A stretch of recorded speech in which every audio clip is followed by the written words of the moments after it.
for our October monthly webinar. My name is Faye Augustin, and I am the Intermountain West Blue Trails Manager for American Rivers. I'm really excited that you are all here to join us for our webinar today on Prepare to Launch, Guidelines for Assessing, Designing, and Building Launch Sites for Carry and Watercraft. I'm really excited to be joined by two really fantastic folks from the National Park Service who will be walking us through our webinar this afternoon, Karita Waters and Lelia Mellon. But before we jump into our webinar, I want to go through a couple quick things with everyone. So technical support, if your connection is lost, please log in again using your unique web link and passcode that was provided to you when you signed up for the webinar. Additionally, this webinar is being recorded and will be available on the 30th of this month, so Friday, at bluetrailsguide.org/blog. And then finally, my contact information is at the bottom if you have any issues or experiencing any other technical difficulties.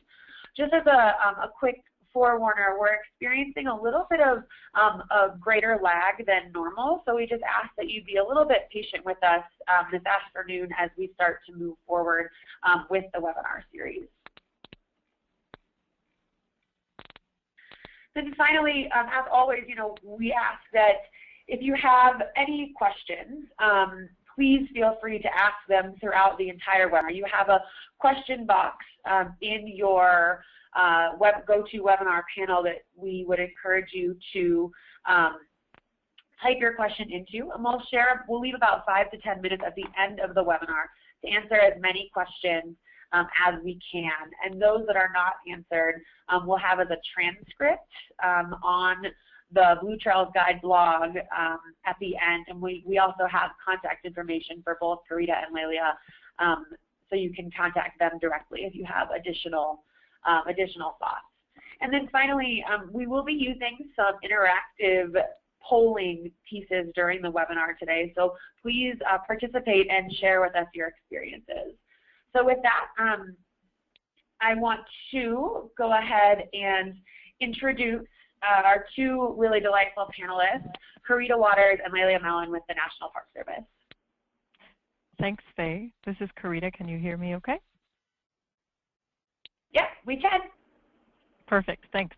So my name is Karita Waters. I'm with the National Park Service, and we're both Lelia and I wear two hats. So I'll explain the first one really briefly, and Lelia will jump in with the second.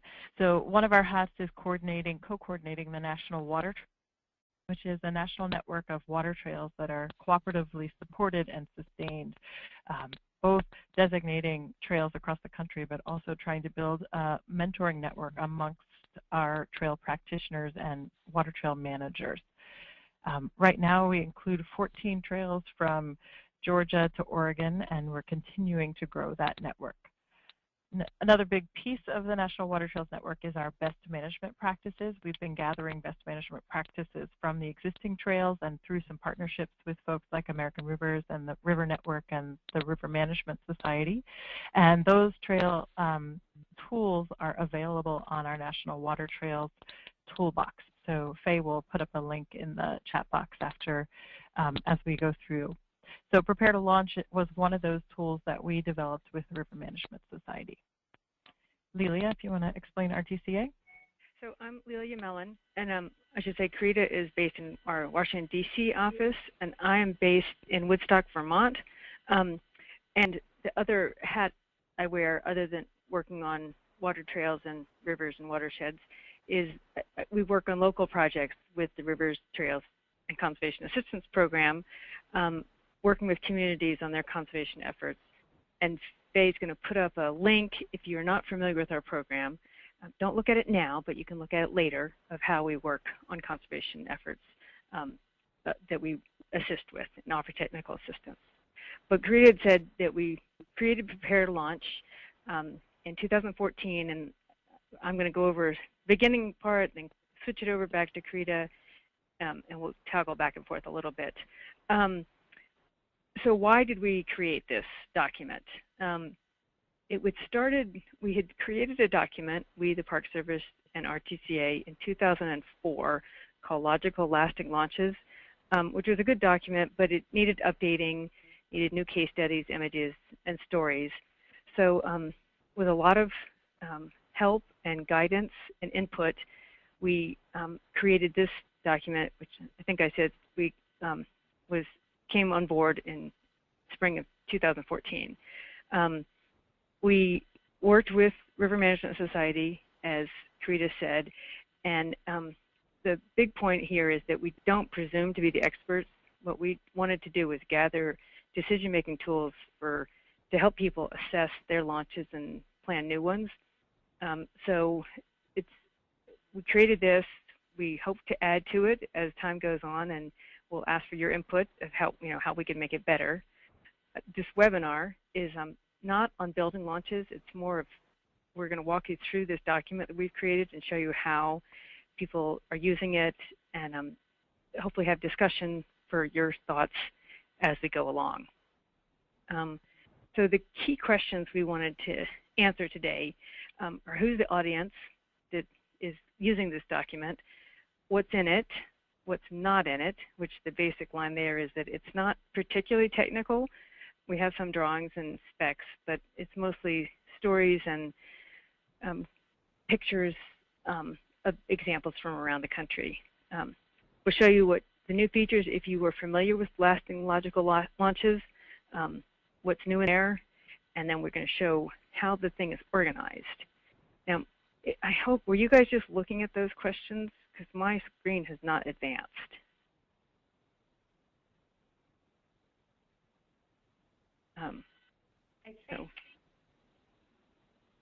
I think it all should be advanced now on everybody's screen. Okay, hopefully. So there's definitely this delay. So why did we create this document? And who did we hope that it's going to serve? We wanted to create this to help facility or trail planners, Parks and Rec folks, plan, build, and update their launches and accesses for non-motorized boaters.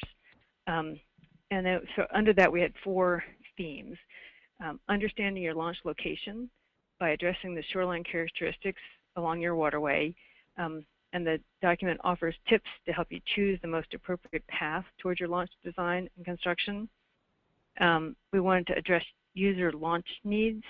So who's using it, what types of users, and what kind of craft are they using? How much traffic does your launch see? And do you need accessibility assistance for the various answers to those questions. The third one there is understanding launch design criteria. So if you're working with contractors or engineers, you can have some information and talk about the complexity of your site and just not have knowledge behind you. And then lastly, with promoting your launch project, to offer tips to help you make decisions about your design and construction. We've got lots of examples, and even give you some talk about how you can gain community support and fundraising with your launch. So the first question we had was, how many of you have used Prepare to Launch and have heard of it? And so we wanted to do a poll to see, where we are in this, in our document. So hopefully that's going to come up on your screen. And there. So have you used Prepare to Launch in the past? And what format did you use it in? Because we have these different ways. We've got the ebook, which is, you can basically flip through it. PDF, which you can download and do it chapter by chapter or the whole thing. You also can do a PowerPoint if you want to have a presentation. And then there's a website you can look at and do the different pieces. And that actually is really useful if you're in the field and you've got a smartphone or laptop or something in front of you to look at examples. So if everybody's voted, Faye, will we see the results, or are you going to tell us what they are? We will see them right now. They should be popping up on your screen.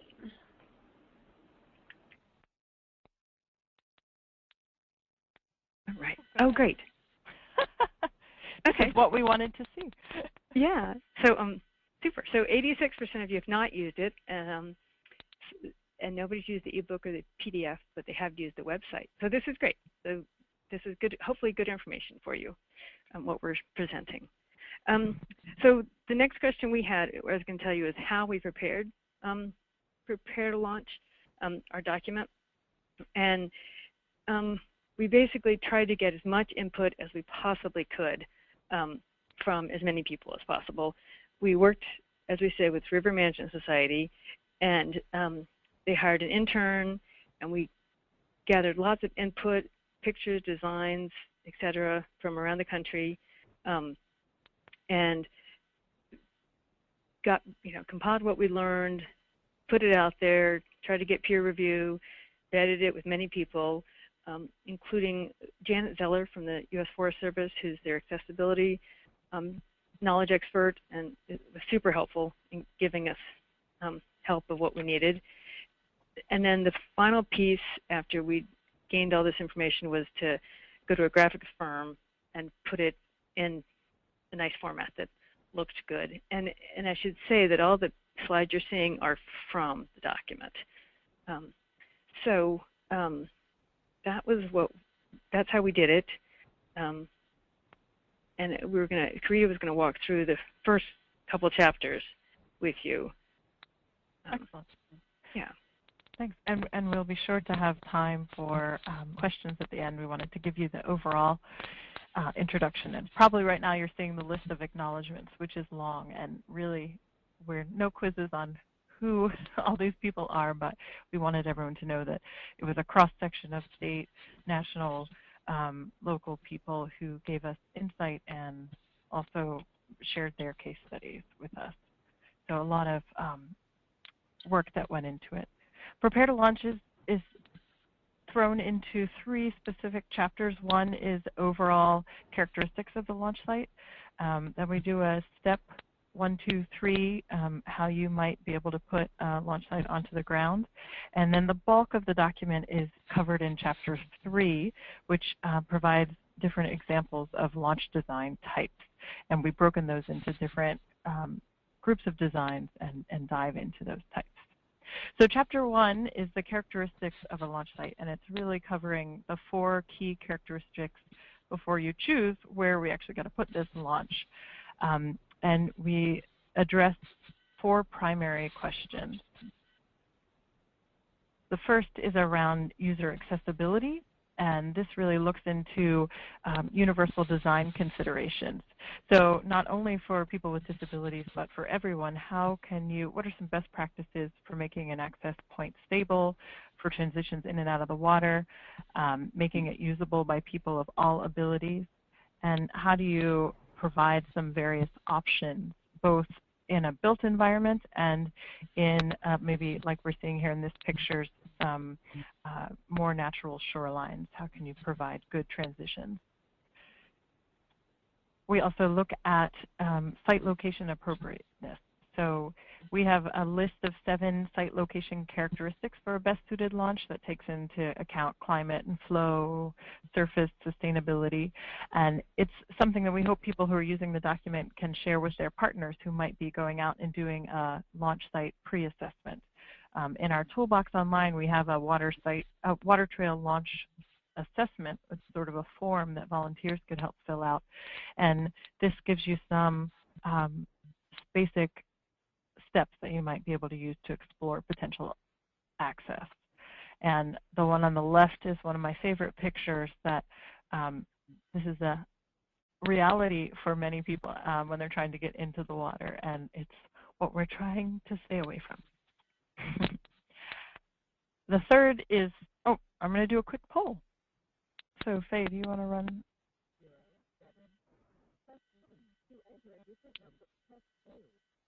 So we wanted to get a better idea of what kind of launch sites you all are dealing with. So on a scale from 1 to 5, with 1 being more wilderness, undeveloped launches to 5 being highly built, more in the urban areas, maybe a really small shoreline. Where are you primarily working on? And number 3 would sort of be halfway between there. If you do a mix of both, you might say 3, just so we know that broad range.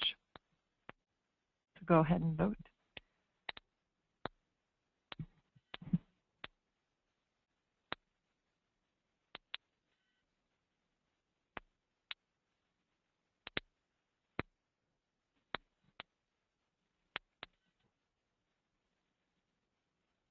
Okay, great. It looks like we have 50% who are maybe dealing with both, or looks a little bit like the range is dealing more with urban or suburban or more highly built launch sites. So that's great to see. Prepare to Launch does get into a variety of launch sites, but one of the things that we're hoping over the next year is to improve the examples and samples we have from urban areas where we might be able to have some natural shoreline within an urban area. So that's someplace we want to grow. So it's good to see where everyone's from. Thanks.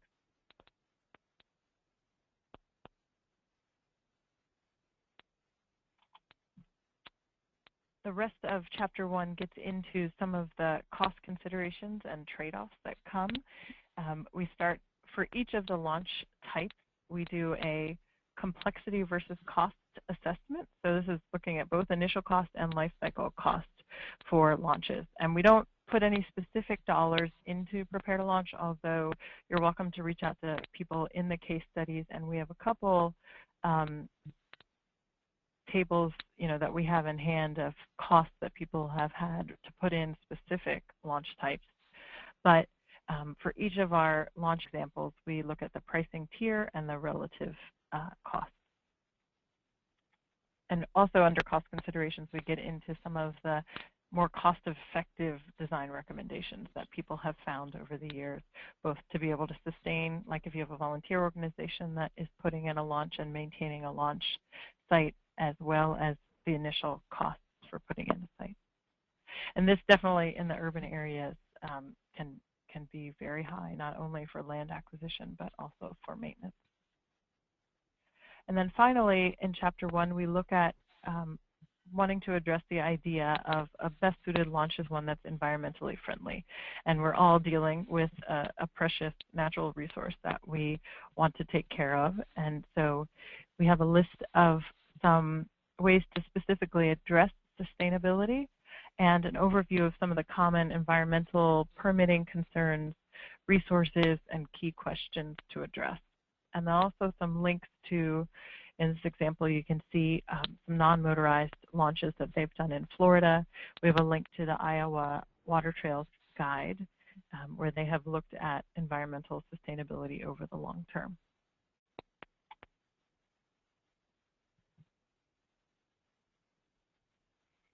So Chapter 2 of Prepare to Launch is a bit of a choose your own adventure. We wanted to be able to help guide everyone and all of the readers and users through some assessments and key questions, but we didn't want to give a cookie cutter solution.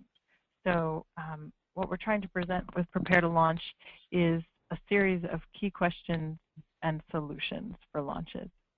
So we have another poll for you before I dive into Chapter 2.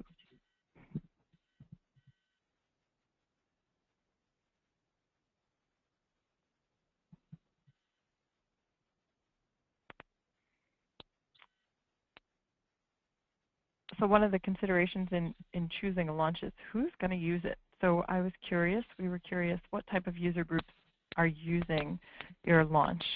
And you have to pick one, which is probably not easy to do, but if you think about your primary user for any access sites that you already have existing or that you're considering putting in the future.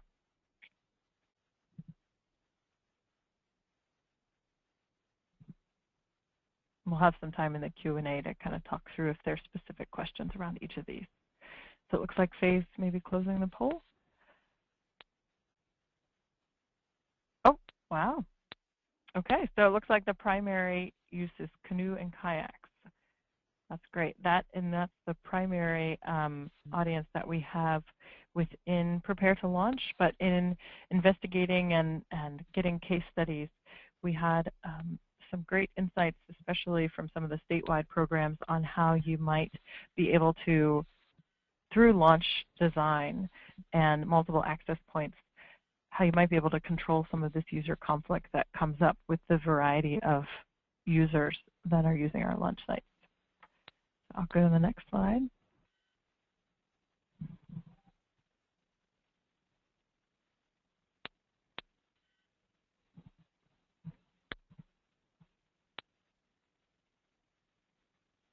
Great. So chapter 2 is we tried to break down how you put in a launch into some 3 easy steps. Where will you put your launch? Who's going to use it? And how the hurdles that exist with every river access project that comes in. So number 1 is about where will you put it? Which considerations are there before you're looking at putting in a launch in, and primarily focusing on environmental sensitivity, water flow, is there water there? And if there isn't, how do you control for seasonal use of a site? Is a access point have low exposure to currents and winds? Are there no physical barriers, especially for users in Iowa with their launch guidance that they've given? They have a lot of consideration of low-head dams and dams that exist. So having a better picture of what's upstream and downstream. Thinking about water quality, water levels, and visibility for launches, both from the shoreline and from the road and from the access point itself. So step 1 gets into assessing your site and getting a better idea of where these good launch points might be. Step 2 is about who will use it.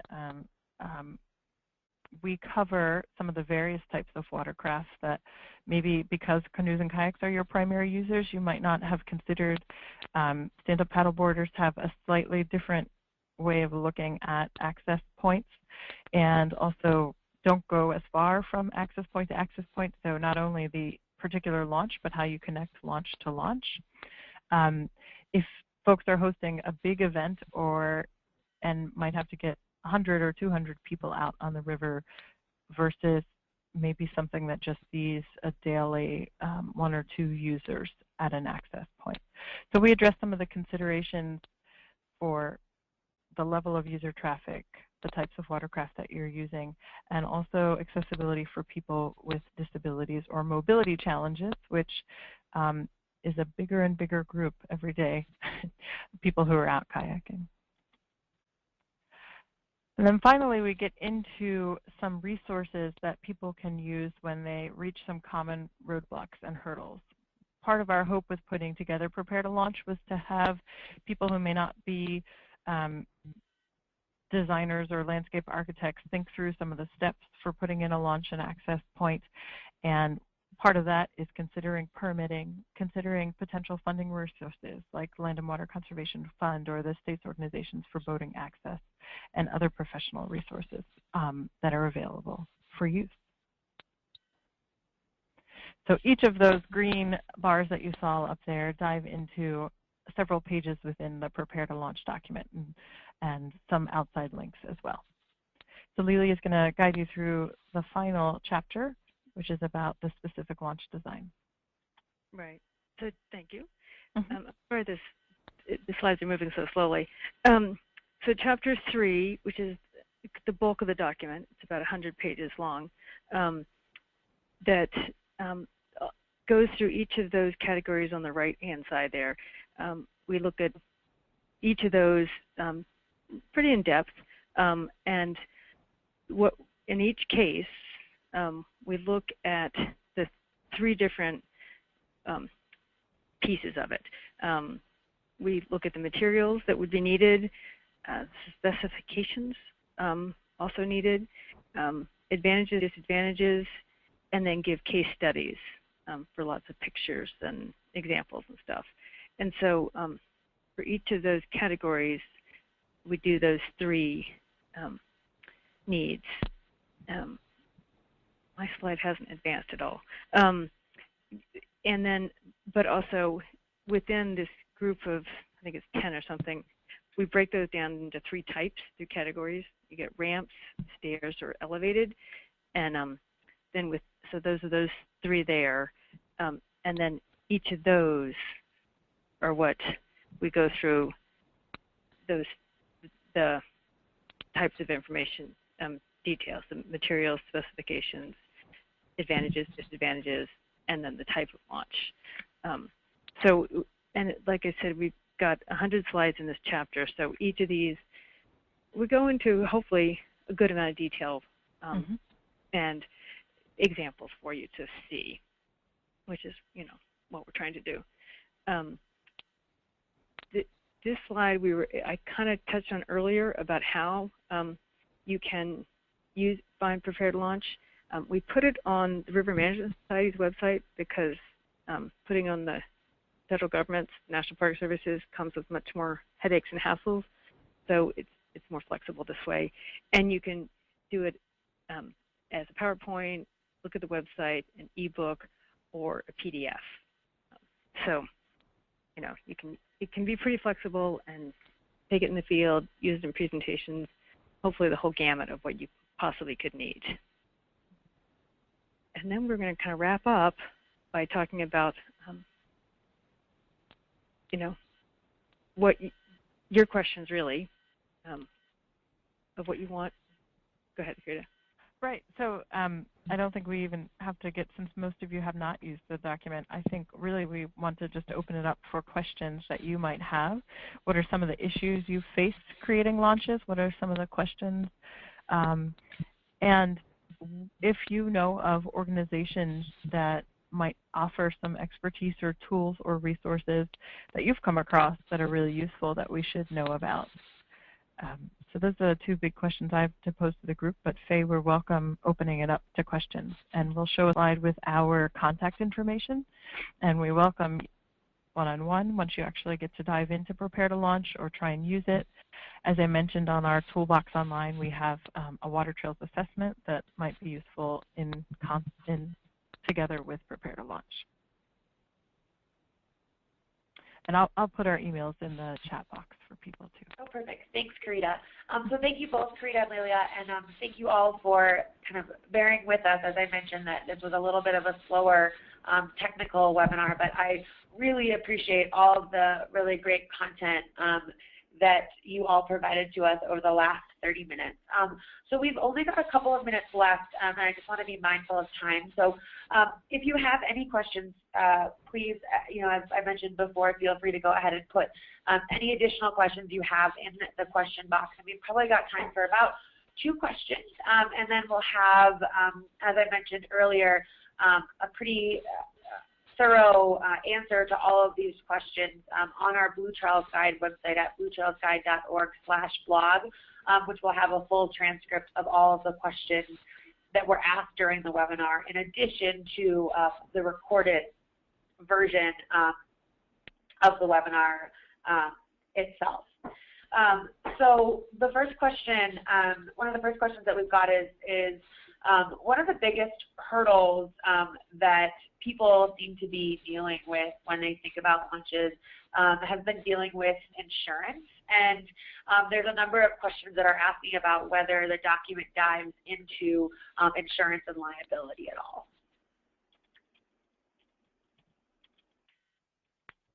Great. This is Karita. We do not in this document dive into insurance and liability. The 2 places that we have found some good resources for both are the American Canoe Association. They have some resources on their Water Trails page and do a lot of programmatic insurance as opposed to site-specific insurance. And the liability question is one that has come up a lot, and so actually we just finished a project with the River Management Society looking into some of the liability concerns and considerations around river access. And you can, I can shoot you a link to that, Faye, but there's some information in that new just published document on the River Management Society page. Great. And Lilia, do you want to add, or go ahead, sorry. You just so insurance, we don't, the only time, well, how we mostly hear of insurance questions are when people have groups and events that they're doing, and that's where that American Canoe Association, if you're an organized club of some sort, they offer very inexpensive liability insurance, which is really helpful. And then our new document goes state by state and links to, all the landowner liability laws, which by and large are really excellent in our country and protect people quite nicely. If you're not charging people to get access to the water or across somebody's land, you're pretty well protected. It's a simple answer to a very complex comment. Great, great. Thank you so much. So just a reminder, guys, all of the different tools that and resources that Karita and Lilia mentioned during the webinar will be also available on the Blue Trail Guide blog. So check back for that information on the 30th, and we will have all of that available for you there. And we've got time for probably one more quick question. And this question is a little bit more kind of getting into the cost perspective, and it's kind of a two-part question. The first one is, what is there like an estimate from high to low of what launches can cost? And then the second question is, in addition to some of the federal sources that you mentioned, are there state-specific funding sources that people that communities can look towards in order to help fund launches in their community? Karita, do you have any cost estimates? I have some cost estimates from specific, especially two from accessible sites, and honestly, many of the launches that we have, they're a split of in-kind time that may be from a Job Corps or a Youth Corps putting in access, and the actual cost of the launch.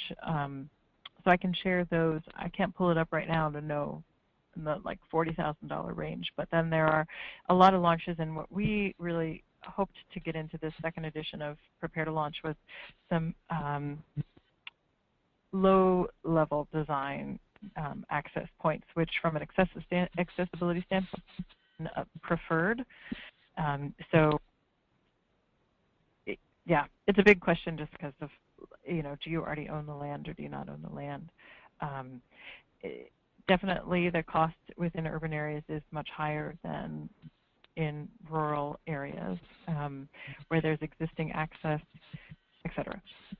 And I'm just going to mention there are several statewide funding sources and some around specific watersheds like the Chesapeake Bay.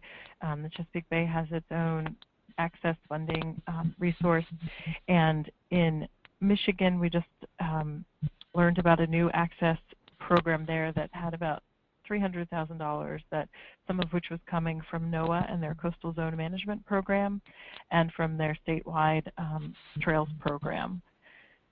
And on our website we have a link to some various state programs, so that might be the first place to start. I think one innovative thing that I've seen is where there's launches that have been put in that provide both access to the water and access to a trail, and so they might, a land trail, and so they might use rec trails dollars that are, if there isn't too much of a conflict of user time, you can use one access point that serves both, and so the dollars can come from a more diverse resource than just the river access. Right. That was a long answer, sorry. Do that. A federal funding source, which can be good if it's funded, is the Land and Water Conservation Fund that often buys land and improves recreation facilities. So that's looking into. Some states' fish and game departments do access, and you can look into those. And states' organization for boating access, which before mostly focused on motorized, but now has expanded. Another option. Yep. Great. Well, that puts us a few minutes over, so thank you all for joining us. But I did want to put a quick plug in for two other kind of places maybe to look for funding in addition to the places that Karita and Lelia mentioned. On our Blue Child Guide website, we've got a funding resource database that we continue to update and would love to have. Would love you to go on and see kind of the opportunities that we've identified there. We have quite a bit of federal funding sources as well as some state level sources, and that will be continuing to expand in the coming year. So continue to keep an eye out for that. And then I did want to update everybody on a new funding opportunity that American River has just launched today for states that are in Colorado, Wyoming, Idaho, Montana, and New Mexico. So if you're in any of those states, we have a grants program that launched today and looks specifically to fund recreation and conservation active projects within those 5 states. So if you're interested in learning more, please feel free to email me. I'd love to chat with you more about the opportunity. But regardless, our webinar next month is on getting creative with funding sources. So I encourage you to check back with us next month to learn a little bit more about different and unique funding opportunities that communities around the country have used. So thank you again for all of you for participating over the last 30 minutes.